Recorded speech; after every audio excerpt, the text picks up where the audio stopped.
तो पिछले वीडियो में हम लोगों ने ग्राफ्स के बारे में पढ़ा। ये वीडियो उसी का ही कंटिन्यूएशन है। हम लोगों ने पिछले वीडियो में पढ़ा था कि फिज़िक्स में वेलोसिटी टाइम ग्राफ होता है।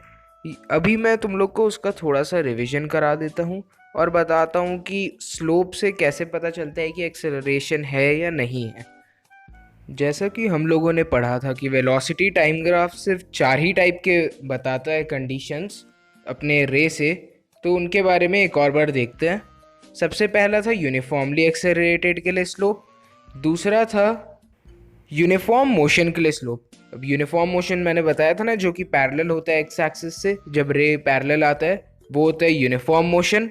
तीसरा है हमारा रिटार्डेशन और चौथा हमारा नॉन यूनिफॉर्म मोशन, जिसके बारे में हम लोग इस क्लास में नहीं पढ़ेंगे, आगे होता है उसका पढ़ाई।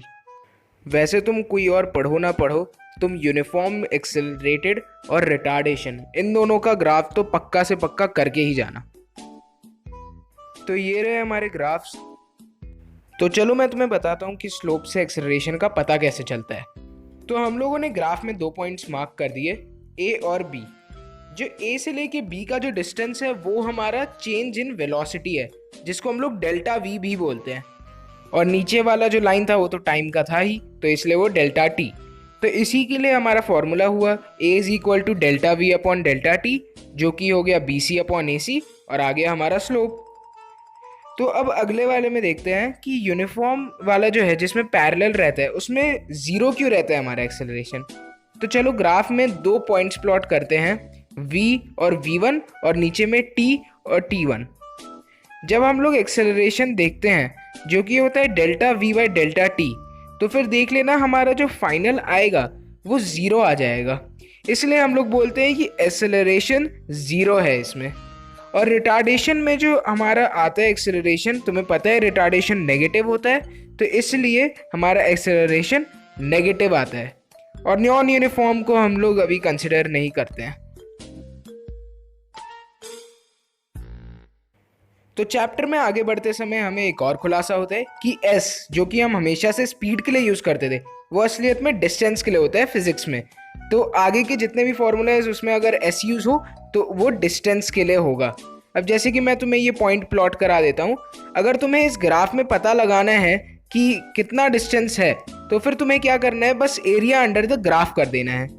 वो कैसे अब हम निकालेंगे उसका, तुम देखो एक ट्राइंगल बन रहा है और एक रेक्टेंगल बन रहा है, तुमको बस उसका एरिया निकालना है।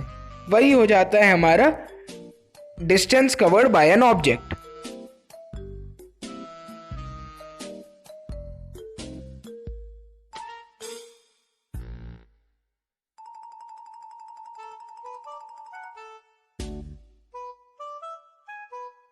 अब आते हैं उस टॉपिक पर जिससे चैप्टर के सबसे ज़्यादा क्वेश्चन पूछे जाते हैं। ऑलमोस्ट सारे के सारे पेपर में इससे एक क्वेश्चन तो रहेगा ही, तुम ये लिख के ले लो। और वो टॉपिक है इक्वेशंस ऑफ मोशंस। हमारे पास मोशन चैप्टर में 3 इक्वेशंस ऑफ मोशन है। सबसे पहला इक्वेशन है हमारा v is equal to u plus a t. दूसरा इक्वेशन है हमारा s is equal to u t plus half a t square. और तीसरा है तुम्हारा 2as या फिर v square is equal to u square plus 2as। और इससे बहुत सारे लोगों को प्रॉब्लम होता है, तो मैं बोलता हूँ कि तुम इसका इतना प्रैक्टिस करो कि दिमाग में ही बैठ जाए, ये कभी भूलो ही ना। और पर उससे पहले हम लोग को डिराइव करना पड़ेगा इन्हें, जिससे कि तुम्हें याद रहे, और डिराइव करना इंपॉर्टेंट है। ज़्यादातर पेपर्स में डेरिवेशन तो आता ही है इसका। तो फिर सबसे पहले वाले का देखते हैं। सबसे पहला वाला है v is equal to u plus a t. अब तुमको फॉर्मूला तो पता ही है एक्सेलरेशन का, जो कि है a is equal to v minus u by t. तो उसी को ही हम लोगों ने t को उस तरफ ले गए और u को भी दूसरी साइड ले गए। अब दूसरा इक्वेशन ऑफ मोशन देखते हैं। मैंने तुम लोगों को क्या बताया, डिस्टेंस होता है एरिया अंडर द स्लोप। तो अब हमारा area of O A B C कितना हो गया, area of O A D C plus area of A B D. A B D हमारा जो ट्रायंगल है और ओ ए डी सी जो रेक्टेंगल है। अब ओ ए डी सी का हमारा एरिया हुआ बेस इंटू हाइट, जो कि हम लोग ओ ए इंटू ओ सी भी लिख सकते हैं, या फिर u इंटू टी, क्योंकि हम लोगों ने बताया ए ओ हमारा u है और ओ सी हमारा टाइम है। इसलिए चलो हमारा पहला s is equal to u t तो आ ही गया है। अब plus half a t square करना है। तो अब देखते हैं अगला वाला जो है हमारा ट्रायंगल, उसका हमारा एरिया हो जाएगा हाफ बेस इनटू हाइट। अब हाफ बेस इनटू हाइट होगा तो ए डी और बी डी ये हमारे आ जाएंगे, तो इसलिए half A D into B D. अब जो ओ सी है वो हमारा ए डी के बराबर है क्योंकि ओ सी पैरेलल है ए डी के और रेक्टेंगल के पार्ट हैं।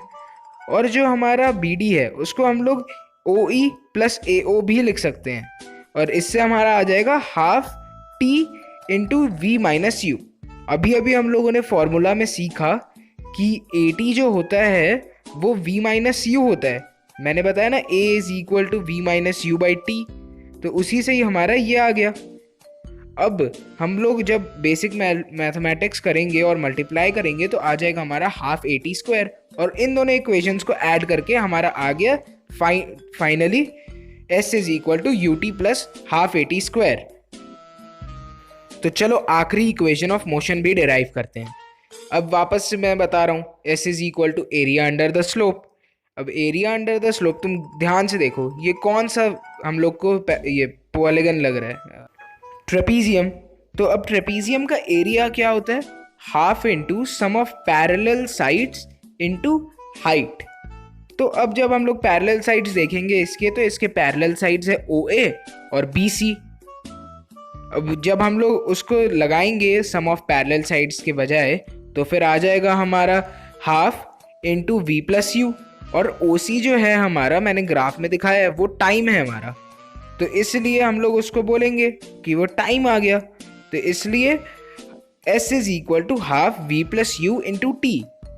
पर अब हम लोग इसको ये भी तो लिख सकते हैं half v plus u into v minus u by a, क्योंकि अभी अभी हम लोग ने देखा a t is equal to v minus u, और जब हम लोग a को उस साइड भेजेंगे तो फिर वो डिनोमिनेटर में चले जाएगा और t का वैल्यू आ जाएगा v minus you upon a। अब तुम्हें एक आइडेंटिटी याद होगा जो कि है a plus b a minus b. तो अब तुम देखो यहाँ पे वही वाला आइडेंटिटी लग रहा है, इसलिए v माइनस यू का स्क्वायर, दोनों के ऊपर स्क्वायर, और नीचे में 2a आ गया। जब हम लोग 2a को s की साइड भेजेंगे तो फिर हमारा फाइनली आ जाएगा ये इक्वेशन। मैं एक और बार बोल रहा हूँ, इसको दिल और दिमाग में एकदम बैठा लो, इससे एक ना एक आएगा क्वेश्चन। और अब तुम्हें लग रहा था कि चैप्टर खत्म, तो ऐसा नहीं है। तुम्हारा सिलेबस बढ़ाने के लिए एक और बला आई है जिसका नाम है यूनिफॉर्म सर्कुलर मोशन। इससे ज़्यादा क्वेश्चन तो पूछे जाते हैं नहीं, पर बुक में है तो पढ़ लेते हैं। अब नाम से तो तुम्हें समझ आ ही रहा होगा कि ये सर्कल के ऊपर सर्कुलर वाला मोशन है, मतलब सर्कल में होगा।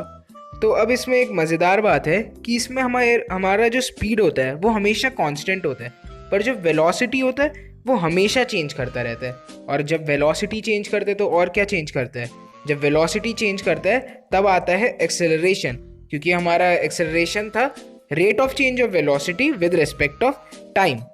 तो एक्सेलरेशन भी हमारा आता है इसमें। अब एक्सेलरेशन जब तुम देखोगे तो देखोगे कि एक्सेलरेशन अंदर की तरफ है, और इसी एक्सेलरेशन के कारण वो ऑब्जेक्ट रोटेट कर पा रहा है। अगर ये एक्सेलरेशन नहीं होता तो वो रोटेट नहीं कर पाता। अब अगर तुम कभी हटा दो एक्सेलरेशन तो जो ऑब्जेक्ट होगा वो स्ट्रेट पाथ में एकदम चलता जाएगा। सर्कुलर मोशन के टाइम पे दो फोर्सेस भी लगते हैं, उन फोर्सेस के बारे में तुम आगे के चैप्टर्स में पढ़ोगे। अब इसका एक एग्जाम्पल देखते हैं। तुमने बचपन में कभी ना कभी तो योयो से खेला होगा, और अगर नहीं खेला है तो आज खेल के देख लेना, और अगर नहीं है योयो तो पत्थर पे रस्सी बांध के घुमा देना। और अगर तुम मान लो योयो को घुमाते हो और एक टाइम पे छोड़ देते हो, तो वो देखना घर की सबसे ज़्यादा महंगी चीज़ पे टकराएगा और वो टूटेगा, और फिर तुम्हारा भी बहुत कुछ टूटेगा। तो इसलिए मैं कहता हूँ इसको प्लीज़ ट्राई करो, home school everywhere, please try this everywhere, और बताओ कमेंट सेक्शन में कि तुम्हारा क्या क्या टूटा और तुमसे क्या टूटा। अब चैप्टर का आखिरी फॉर्मूला है कि v is equal to 2πr upon t. ये आता तो है नहीं कभी भी, पर तुम अगर देखोगे 2πr वो हमारा डिस्प्लेसमेंट ही है। तो अगर तुम थोड़े समझदार होगे और कभी आ गया तो यही वाला फॉर्मूला लगा देना। तो बस अब चैप्टर में इतना ही है। थैंक्स फॉर वॉचिंग, और मैं बोलूँगा कि तुम इसके न्यूमेरिकल्स जितने ज़्यादा हो सके उतने ज़्यादा करो। और तुम्हें ड्रिल, नॉर्मल ड्रिल तो हमारा पता ही है कि लाइक करो, शेयर करो, सब्सक्राइब करो, और अगर कोई डाउट हो तो कमेंट करो। कमेंट तुम्हारा ही अड्डा है। अब अगला चैप्टर मैं केमिस्ट्री का चौथा चैप्टर क्लास 10th का, जो कि है कार्बन एंड इट्स कंपाउंड्स, वो शुरू करने वाला हूँ। तो अगर कोई 10th का बच्चा बाई चांस देख रहा है तो सब्सक्राइब कर लो, तुम्हारे पास आ जाएगा नोटिफिकेशन, बेल आइकन भी दबाई देना। तो thanks for watching, bye bye.